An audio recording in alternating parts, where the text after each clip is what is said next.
Hello बच्चों, मैं संजय कुमार निमेश और आपको आज हम पढ़ाएंगे आयंस।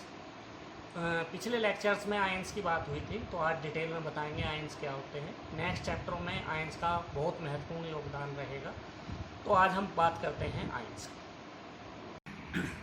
तो बच्चों, आयंस को पढ़ने से पहले हम पढ़ते हैं परमाणु।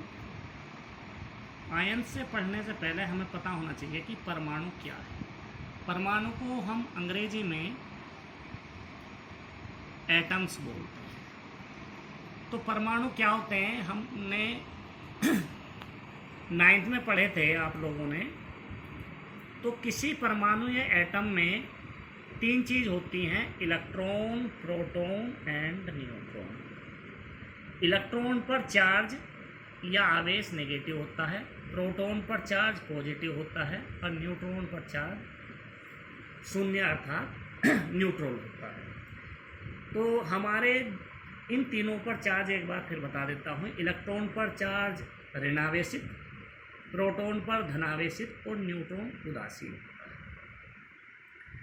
माना किसी परमाणु या एटम में इलेक्ट्रॉन हमारे 5 हैं,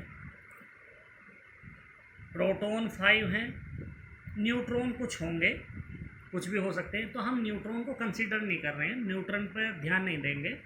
तो हम बात करेंगे इलेक्ट्रॉन प्रोटॉन पर। किसी भी परमाणु में इलेक्ट्रॉन और प्रोटॉन आपस में बराबर होते हैं, अर्थात जितने इलेक्ट्रॉन होंगे उतने ही प्रोटॉन। तो बच्चों, भी हम बात कर रहे थे इलेक्ट्रॉन पर चार्ज नेगेटिव और प्रोटॉन पर पॉजिटिव। तो हम देखना चाह रहे हैं कि हमारा जो ये एटम है कैसा है। तो हम बात कर रहे थे इलेक्ट्रॉन पर चार्ज हमारा नेगेटिव है, कितना है, -5। क्योंकि यहाँ नेगेटिव चार्ज वाला है तो इसको यहाँ ना दिखाकर हम इसको यहाँ पर दिखाएंगे। और प्रोटॉन पर चार्ज होता है पॉजिटिव, वो कितने हैं, 5। तो हम टोटल चार्ज देखते हैं, ये -5 और +5 कैंसिल आउट हो गए, तो यहाँ पर आएगा 0, 0। इसको हम न्यूट्रल या उदासीन कहते हैं। इसी प्रकार एक हमने कोई और परमाणु माना है, कोई भी परमाणु हो सकता है। इलेक्ट्रॉन हमारे उसमें 7 है, प्रोटॉन 7 है, न्यूट्रॉन हमारे कुछ भी हो सकते हैं।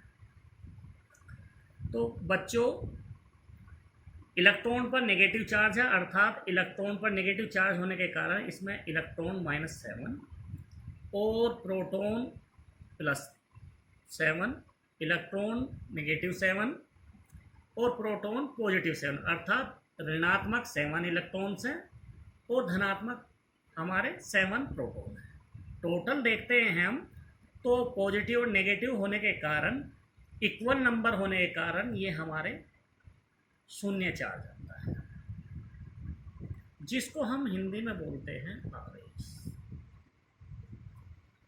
तो बच्चों, क्या है कि कोई भी हमारा परमाणु है, कोई भी परमाणु हमेशा न्यूट्रल चार्ज रखता है, अर्थात हमारा उदासीन आवेश वाला होता है कोई भी परमाणु। तो मैं इस बात को यहाँ लिख रहा हूँ, all atoms have neutral charge.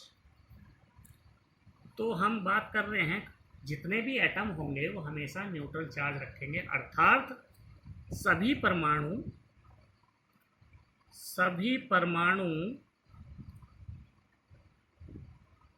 उदासीन आवेश को हम क्या बोलते हैं बच्चों, चार्ज होता है। तो हम एक पॉइंट निकल कर आया बच्चों, जो भी कोई हमारा परमाणु या एटम्स होगा उस पर चार्ज हमेशा 0 होगा, अर्थात वो न्यूट्रल होगा। तो अब हम बात करते हैं आयंस की। कोई हमारा एटम है, किसी के पास इलेक्ट्रॉन हमारे 5 हैं और प्रोटॉन हमारे 5 हैं, न्यूट्रॉन भी कुछ होंगे बच्चों। यदि इस एटम्स या परमाणु में कोई इलेक्ट्रॉन ऐड हो जाए अर्थात गेन हो जाए, कोई हमारा एटम या परमाणु गेन करता है, गेन को बोलते हैं बच्चों हिंदी में ग्राही, अर्थात ग्रहण करने वाला। एक इलेक्ट्रॉन हमने इसमें ऐड किया है, तो बच्चों क्या होगा हम देखते हैं कि जैसे इसमें एक इलेक्ट्रॉन हुआ है तो इसकी फॉर्मेशन जो नहीं हुई है एटम की वो इस तरह से हुई है। हमारे पास इलेक्ट्रॉन जो हो गए हैं वो 6 हो गए हैं और प्रोटॉन हमारे पास 5 है। तो अब हम देखना चाहते हैं कि इस एटम पर जिसकी हम बात कर रहे हैं, जिसने एक इलेक्ट्रॉन ग्रहण किया है या गेन किया है, उस पर चार्ज क्या आता है। तो बच्चों इलेक्ट्रॉन पर नेगेटिव चार्ज है, तो कितने इलेक्ट्रॉन हैं, 6 हो गए हैं। प्रोटॉन पर 5, तो हम नेट चार्ज देखते हैं तो -1 चार्ज आता है। अर्थात जो भी कोई एटम इलेक्ट्रॉन ग्रहण करेगा तो उस पर नेगेटिव चार्ज आता है। जितने भी इलेक्ट्रॉन ग्रहण करेगा उस पर उतने ही नेगेटिव चार्ज आते हैं। सपोज एक एग्जाम्पल और लेते हैं बच्चों।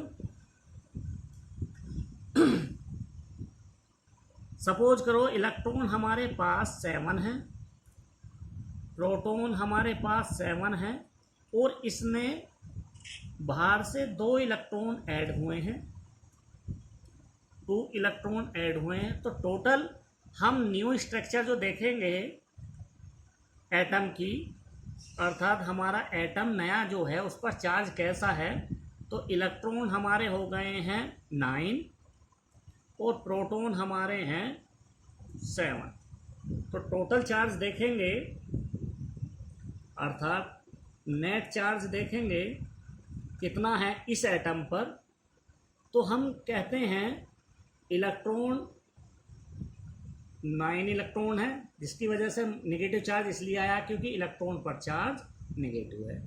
और प्रोटॉन पर 7 है तो इस पर पॉजिटिव आएगा क्योंकि प्रोटॉन जो रखता है पॉजिटिव चार्ज है। तो नेट चार्ज क्या होगा बच्चों,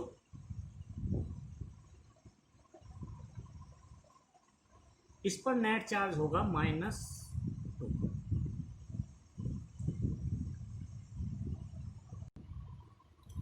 तो बच्चों नेट बात हमें ये निकली है, जो इससे हमने जो पढ़ाया है इससे एक निष्कर्ष निकल के आया है, जो भी इलेक्ट्रॉन, अब हम लिख रहे हैं बच्चों इस पर, कोई भी परमाणु इलेक्ट्रॉन, इसको इलेक्ट्रॉन का साइन दिया मैंने बच्चों, इलेक्ट्रॉन ग्रहण करता है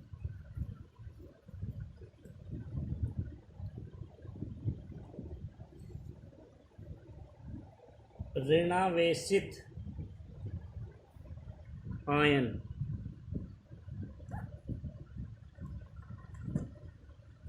नेगेटिव आयंस कहलाता है। तो बच्चों एक प्रकार का जो आयंस हमें मिला है वो नेगेटिव आयंस उसे कहेंगे जिस पर भी हमारा नेट चार्ज नेगेटिव आता है, या अर्थात कोई इलेक्ट्रॉन ग्रहण करता है कोई भी परमाणु, तो हमेशा उसे हम कहेंगे नेगेटिव आयंस या ऋणावेशित आयंस। बच्चों एक एग्जाम्पल लेते हैं। कोई भी हमारा एटम या परमाणु है, उसके पास इलेक्ट्रॉन हमारे 5, प्रोटॉन हमारे 5, न्यूट्रॉन हमारे कुछ भी। इस एटम या परमाणु ने एक इलेक्ट्रॉन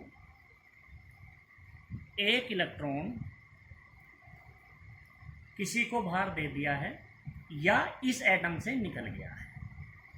तो हम देखते हैं कि इस एटम पर क्या चार्ज आएगा नेट, उसकी बात हम करेंगे। तो इलेक्ट्रॉन हो गए हैं हमारे 4 और प्रोटॉन हो गए हैं हमारे 5। तो नेट चार्ज हम देखना चाहते हैं इस एटम पर इस परमाणु पर क्या आता है, नेट चार्ज। इलेक्ट्रॉन हमारे 4, प्रोटॉन हमारे +5। तो नेट चार्ज देखते हैं तो हमारे पास आता है +1 चार्ज।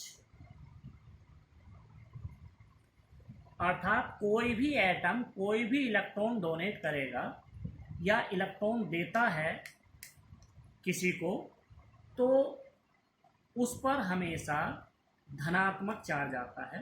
एक एग्जाम्पल और देख लेते हैं बच्चों।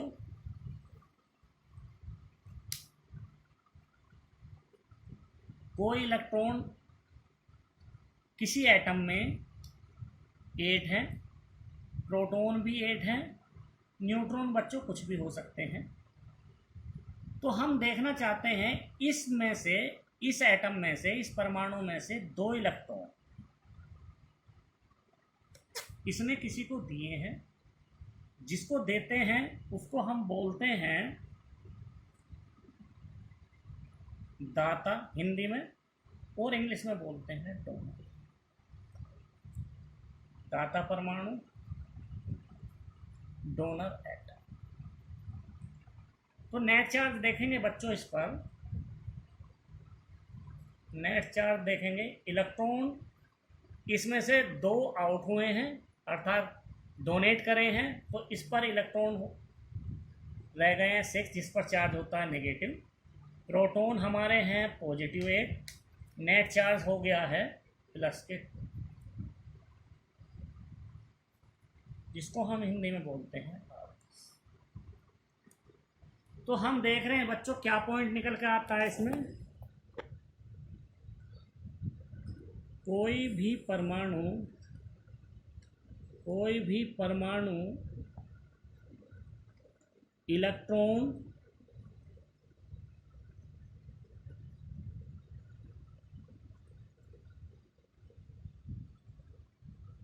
किसी अन्य परमाणु को देता है, परमाणु बच्चों एटम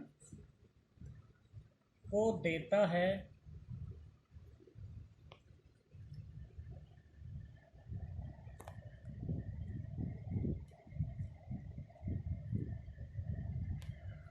धनावेशित आयन, इसे हम बोलते हैं पॉजिटिव आयंस कहलाता है। तो बच्चों हम निष्कर्ष पे इस पर पहुंचे हैं कि आयंस जो होते हैं वो 2 टाइप्स के होते हैं, जो हम बात कर रहे थे। एक होते हैं धनात्मक आयन, एक होते हैं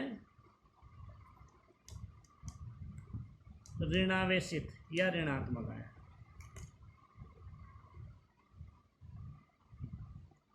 पॉजिटिव आयंस, नेगेटिव आयंस। तो बच्चों जो भी हमारे धनात्मक आयन या पॉजिटिव आयंस उसे कहते हैं, जो हमारे कोई भी एटम इलेक्ट्रॉन डोनेट करेंगे,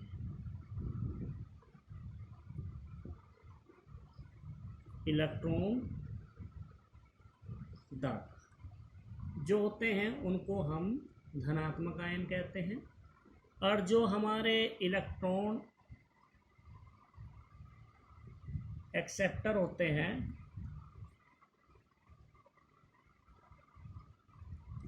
उसको हम ऋणावेशित आयन कहते हैं। एक एग्जाम्पल के साथ,